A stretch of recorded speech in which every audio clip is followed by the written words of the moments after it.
Hi everyone, welcome back to the channel. Today we're taking a quick look at the Gopuff Grocery Delivery app, a quick commerce platform that focuses on delivering everyday essentials like groceries, snacks, drinks, household items, and more, operated by Gopuff.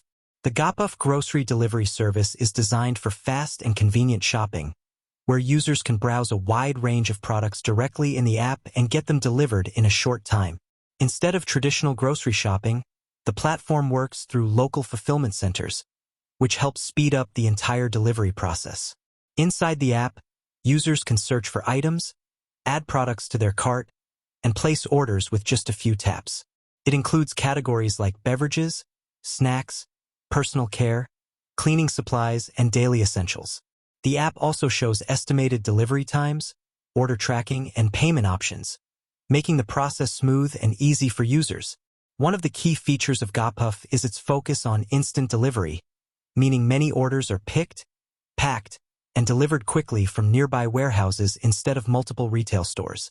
This helps reduce waiting time and makes it more efficient for urgent or late-night needs.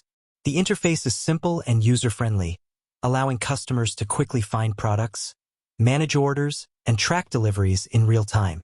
However, availability of products and delivery speed can vary depending on location and demand. Overall, the Gopuff Grocery Delivery app is useful for users who want fast access to everyday essentials without visiting a physical store, especially for quick and on-demand shopping needs. This video is made for educational purposes only. All the information shared here is based on online sources and publicly available data about the app, and not from personal usage or experience. Viewers are advised to verify all details before relying on the app completely. Thanks for watching.